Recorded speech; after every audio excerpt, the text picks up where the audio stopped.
And a very hello to you. This is the Aquarian coming to you on September 11th, 2022. I hope that this will be in some way at service to the whole. That's what Virgo season is about, the season we find ourselves entering into the second half of. Our predecessor was Leo, focused on the heart, becoming inflamed, crowned, royal, divine. Then we go through Virgo season where it's purified and that which is not in line with our highest self, it's purged out, digested. The virgin womb and stomach, taking in that which is healthy and excreting that which is not of use to a healthy life. And that will be met, that process, that work will be judged when we meet the scales of justice in Libra in 2 weeks at our place of equilibrium. Libra, the scales, where our hearts will be judged on, our hearts, our souls, together. In ancient Egypt, we have this beautiful ceremony, Ceres, the goddess of the harvest, where our souls, our hearts, are brought to the scales of Ma'at, of justice, and they're judged on their purity. And as our paraclete, our advocate in the court of the heavens, we have Hermes, Thoth, Mercury, the messenger. May he proclaim at this moment of judgment that we meet when we leave this life and enter into the underworld, fall and winter. May all that which is not conducive to us being holy, may it be cast away.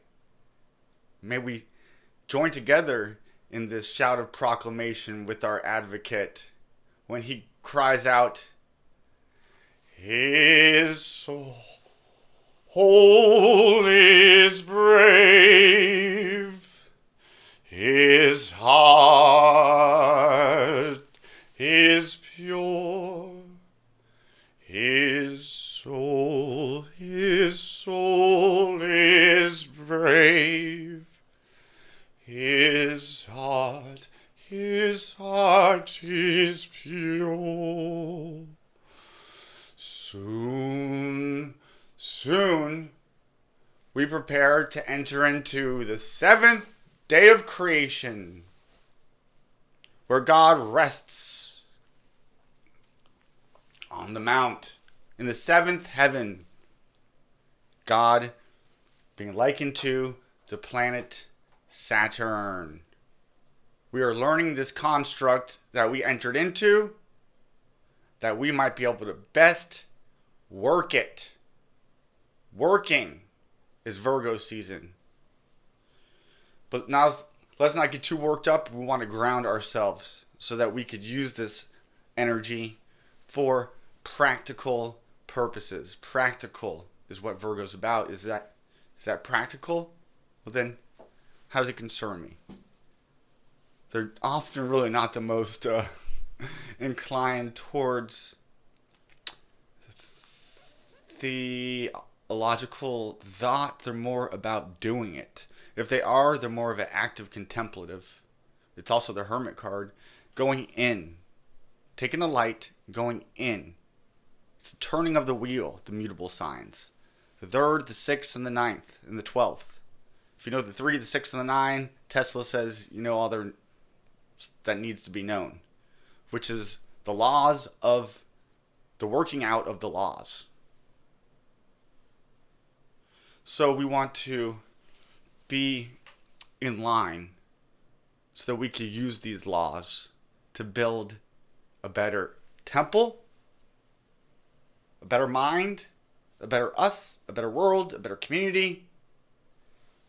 And that which is not gets, the sheaf gets cut away. It's we have to be critical, realistic, and looking at reality as it is. And it's not always the more that we have, the better. Virgo shows us that. What can be a good utility? For what? For ultimately to be at service is what Virgo Pisces axis is encouraging us to do. So, and reminding us that as we're at service to our own health, then we're able to be at service to the world as a whole. It is good that we are going to our Bibles. Genesis chapter 1 verse 1. And what we're going to learn as we go through this is the structure of creation. We'll also learn that it's quite polytheistic just in the very first sentence of the Bible. It's even idolatrous and Astrodolatry, the worship of the heavenly luminaries. It's right here. Paganism and polytheism. It's all here in the first sentence of this text, of this book that has caused lots of harm. We're purifying it by pulling out the esoteric meanings, which you'll find in all other cultures as well, as we are syncretic in the way that we sift through this book like a sickle from Saturn. We're bringing through it. Okay, let us go to our genetic makeup, how we were generated in generation of Genesis. The genes of Isis, our mother creator. Genesis chapter 1 verse 1. We're familiar with it. In the beginning, God created the heaven and the earth. That's how it got handed down to us through Christian interpretations into English.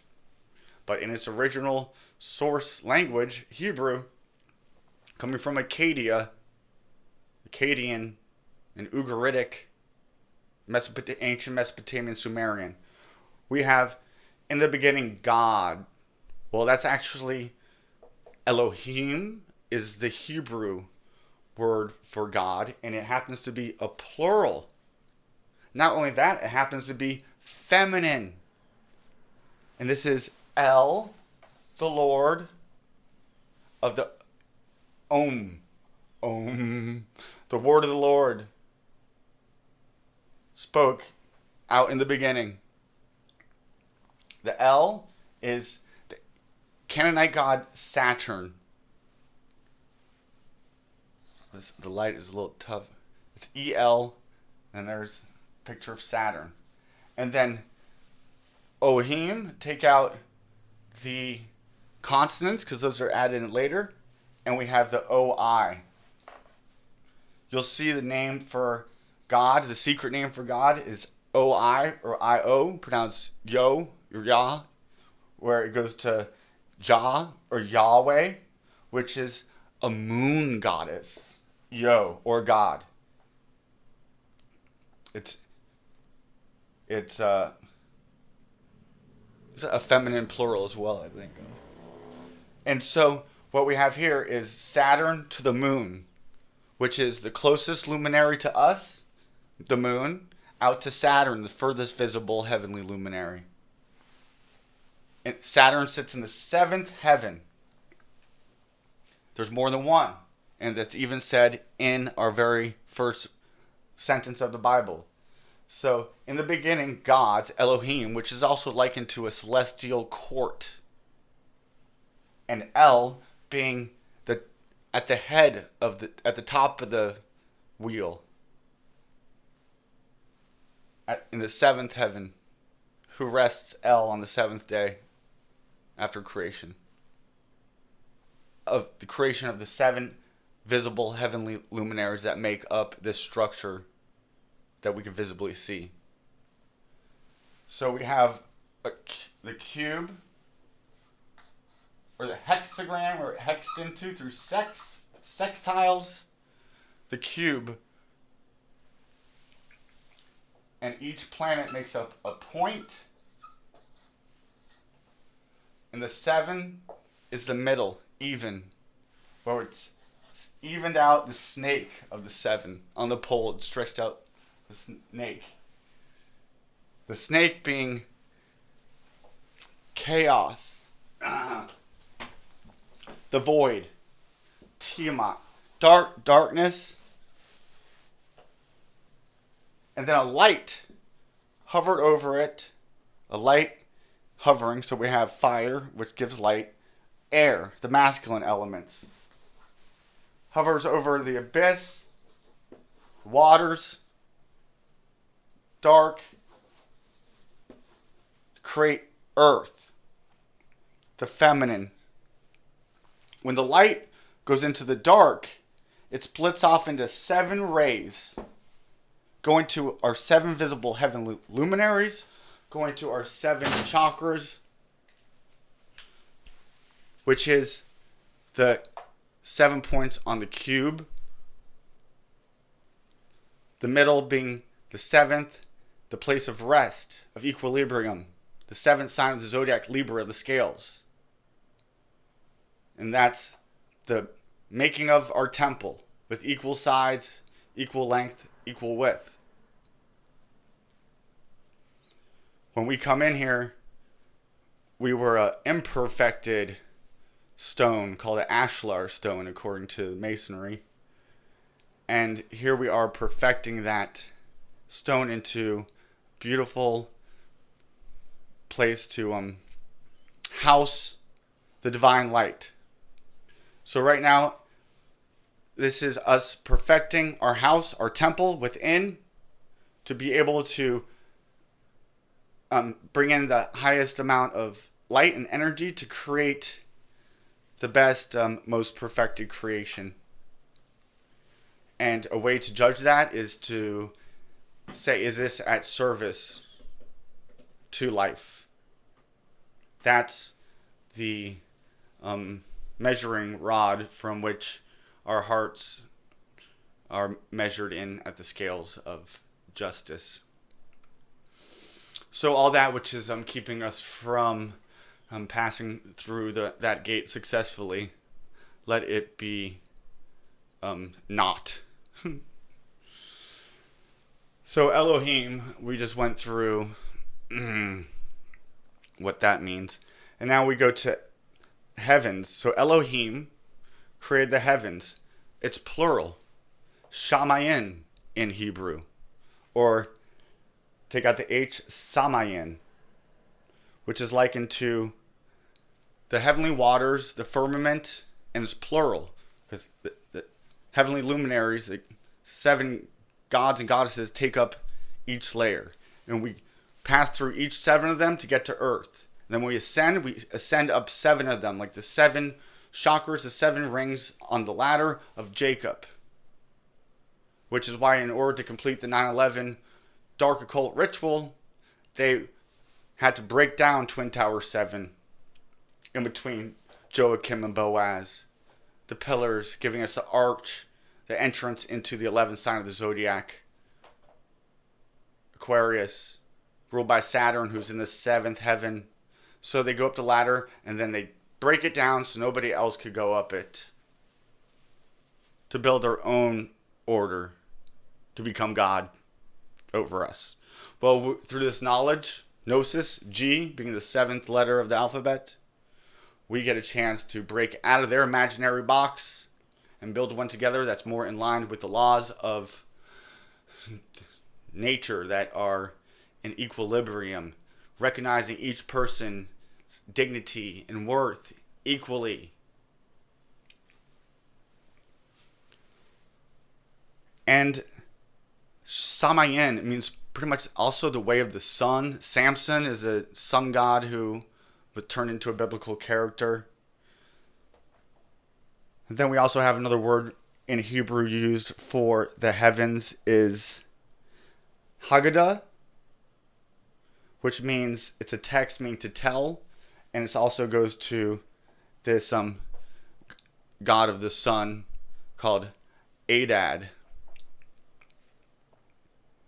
The two gods of the celestial beings that are present in the names of the gods in Hebrew, which are ancient Mesopotamian, Ugaritic, Sumerian, Canaanite gods.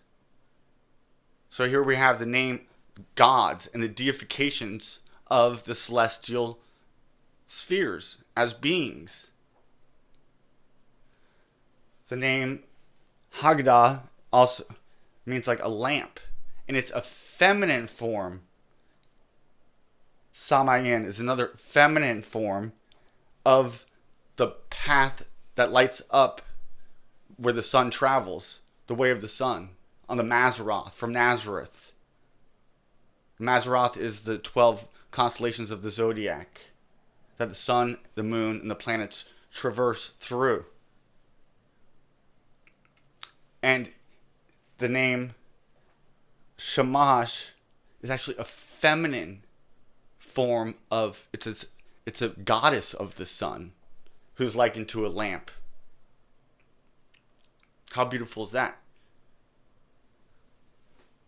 Let us take into our imaginations the idea of the god and the goddess of the sun, of the earth, Pan, the god of earth, but also Gaia, the goddess of earth. Nut and Geb. Geb, the ancient Egyptian god of the earth, a male. And then Geb being the heavens, looking like the Milky Way, arched over the earth. So from hopefully what we could bring away from learning this is the polytheism present, the Astrodolatry, the worship of the planets as gods, and other pagan gods and religions present in the very first sentence of our sacred scripture. Before it goes on to tell you to sacrifice your firstborn kid to Yahweh or Elohim. So I hope that was informative. The name of earth is Eretz in Hebrew. Learn a lot from figuring out, analyzing the language that this stuff was written in. And there's numerology in there. It's these priests, these astrologer priests who wrote this, who had minglings with other cultures and put them together. So let us take what's good and excrete that which is not conducive to us being a beautiful freaking white, fragrant, beautiful rose. Let us go to the sacred ceremony of water. Take our water cups. I happen to not have water with me. There's a drop. We're doing it through the heavenly waters. We are taking in the heavenly waters the water bearer of Aquarius, of knowledge, of enlightenment. We're bringing them into our sacred chalice of earth, made pure and holy and perfected in Virgo, so that it might be able to be a great water bearer.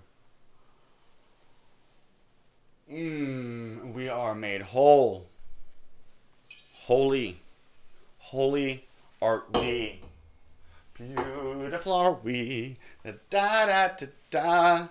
Now take some sacred essential oils or perfume or cologne or vegetable oil, which is symbolizing us anointing ourselves as Christ, crested, Christified, the Messiah, the one foretold we are.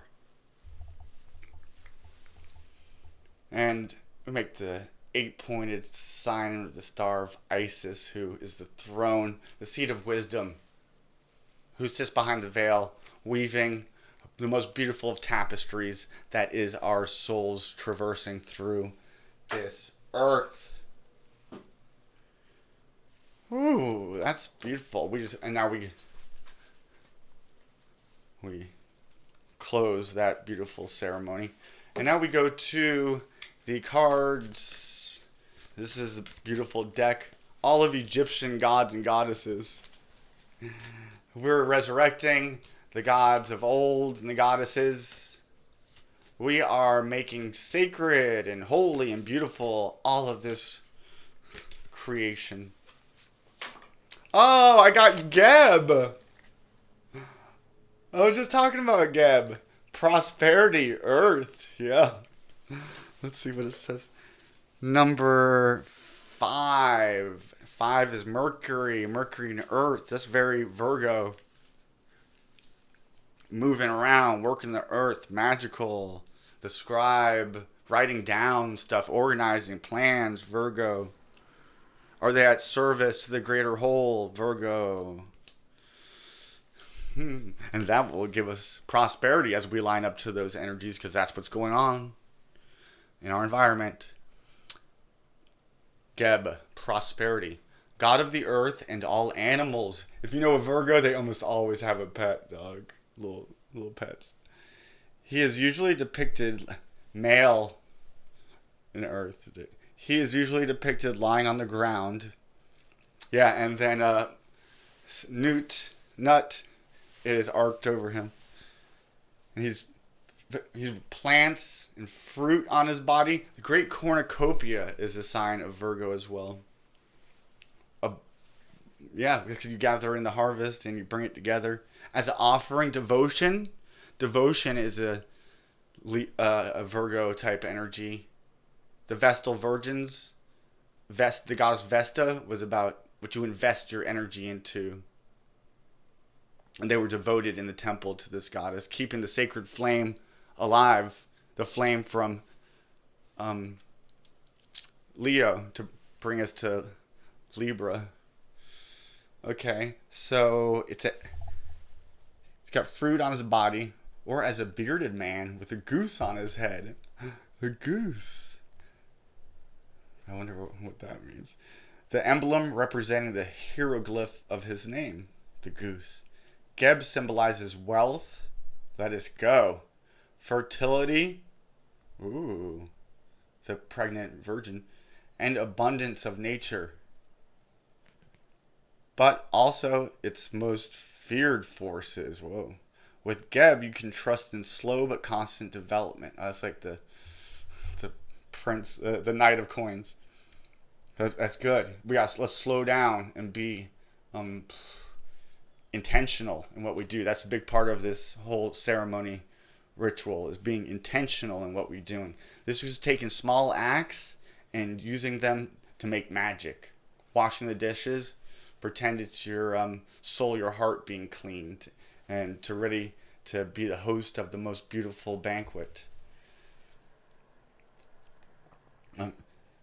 With Geb, you can trust in slow but constant development, such as the realization of a project or the conclusion of a program. You might experience extremely pleasant, tranquil, and tender emotions, full of harmony and moral integrity.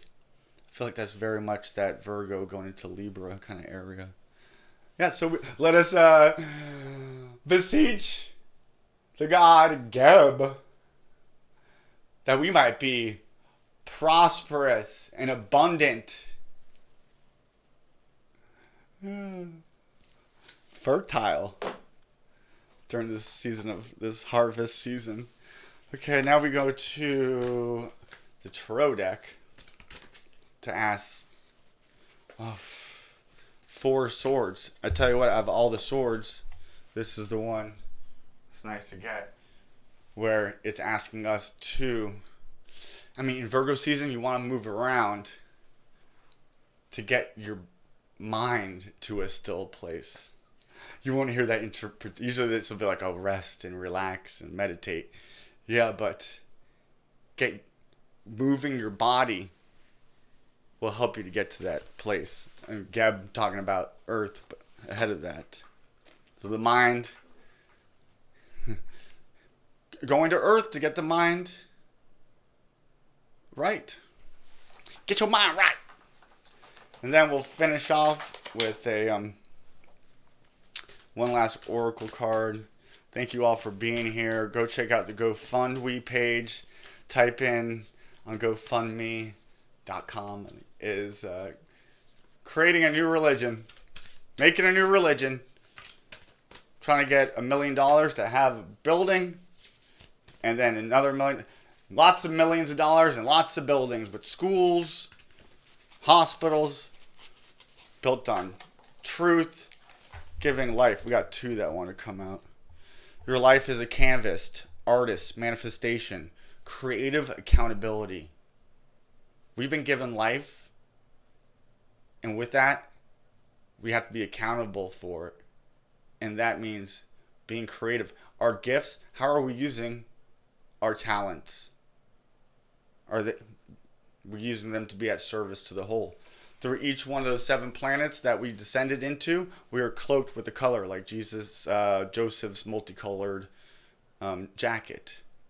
The 7 rays of light that we were broken up into to experience this experience. And then we bring them together in perfect harmony with our mind, Saturn in Aquarius. And then so when we do that, where we do the work and know that while we're doing it, you're not alone. Isolation, the Hermit card, is the sign of Virgo. Physical connection. Separate to get centered into the earth. Whilst in community. Community. Here we are, community.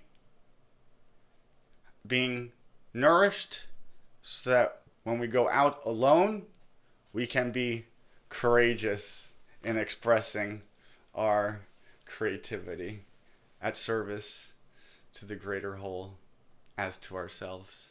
So mote it be. Thank you, my friends. This is a magical time. The magical signs, Virgo, Pisces. The other mutable signs, Gemini, Sagittarius. It's moving, baby. Move that body. Use earth. Get earthy. Burn stuff. Bring a light to this earth. We're a torch. Light up all that which is boob kiss.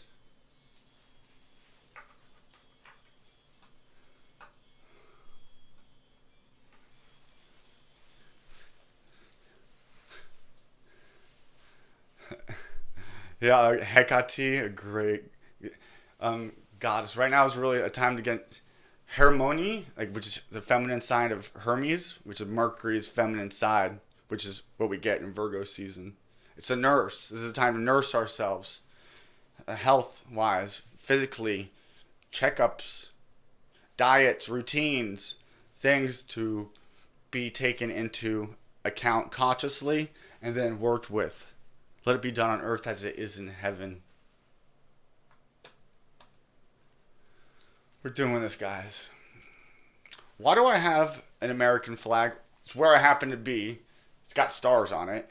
And America, as America goes, so does the rest of the world almost. So this is where I find myself at. My environment, I'm trying to work within it. Well, what do we do with faith and hope when we realize that lots of this has been a hoax, the literal versions given to us? Let us have hope in our country, faith in our fellow man, as in ourselves.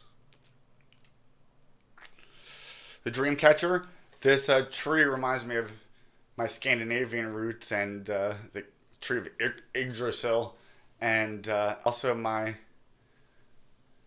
Native Americans, remember them, their suffering. The suffering of the 9/11 victims, let us remember. There's a time to mourn. I wear black to remember that there's a time to be somber and serious as well. But let us also in Virgo season not be overly critical. Let us keep the hope. I really do love you all. And let us go off signing ourselves with the sign of the star. Let us be a light in this world, receiving it and reflecting it to the best of our abilities. Being perfectly imperfect in the now. Looking on the past, looking on the past with gratitude, learning from it, taking the good from it, and then moving forward in hope. Mwah.